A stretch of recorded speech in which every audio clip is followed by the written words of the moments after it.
the Tories' psychodrama continues.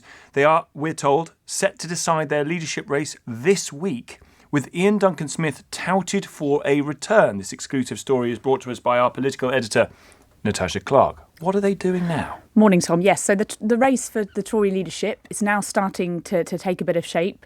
I've been told that apparently Rishi Sunak is thought by some to be unwilling to stay on for an extended contest. And now we've heard from from Tories on LBC for the last few weeks that some of them want a really long contest, potentially as long as December. I'm not quite sure why. Like a test match rather than a one-day series. Exactly. So some of them think that for the best period of reflection, they need to take a long time for this leadership contest. However, I'm told that that's now less likely, that the former Prime Minister is now unwilling to stay on for too long. He apparently wants to hand over the reins as basically the latest possible date that he wants to stay on is the end of September, so the party before the party conferences. There's also a rumour that going around Westminster of a possible early financial statement that could take place in September, and apparently he doesn't want to be involved in that at all. And obviously he's been spending a lot more time with his family in the past few weeks, and obviously for what you've just been through and going through a gruelling campaign, I could totally understand why he wants to spend a bit more time with his family. But yes, we understand that there are discussions going on about who might take place as interim leader if the former Prime Minister decides that he wants to step down before that leadership race is kicked off. Now, some of those names, I was told, include Iain Duncan Smith, of course, the former Tory leader. Apparently, Oliver Dowden, the former Deputy Prime Minister, doesn't want to do that. He's got no interest in doing so. And we understand that those Tory leadership hopefuls are preparing to formally announce their leadership bids before the summer recess, so the next couple of weeks. So the interim leader would be just so that Rishi Sunak can say, I've had enough, I'm out of here. Yes, and to be fair, people that I've been speaking to close to him say that, look, this is a man of duty.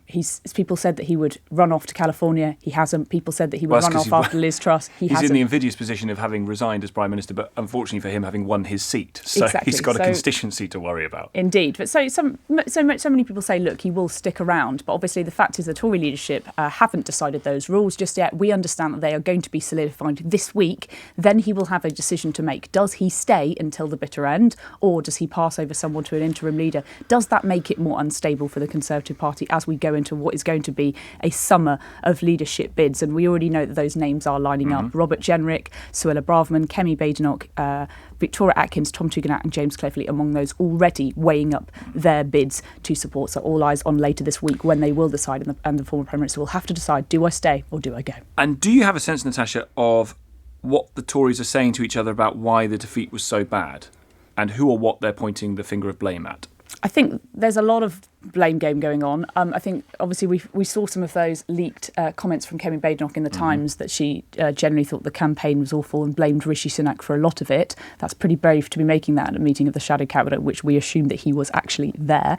But yes, I think there is still a sense among lots of Conservatives that they are taking private conversations, speaking to constituents, speaking to party associations about what they thought went wrong. And there's I don't think there's any one person blaming one particular thing for this defeat. I think everybody who I speak to thinks that it's a conglomeration of a lot of different events that all, and a lot of people just thinking it was time for a change after 14 years of Tory government. So there is a lot of soul searching that needs to be done in the Conservative Party. It's likely to kick off in the coming weeks, hustings. The other thing to note, Tom, is that obviously the last leadership contest didn't involve the members in any way. It sounds like the consensus is they're going to have to go to the members at this point, because obviously they were skipped out of that last vote. So it sounds like it's going to be another two-stage process like we've seen before, MPs whittling it down to potentially two candidates and then sending that off to the members potentially over the summer, potentially over the conference recess for the final couple of weeks of hustings. Natasha, thank you very much indeed. Natasha Clark, LBC's political editor, with that exclusive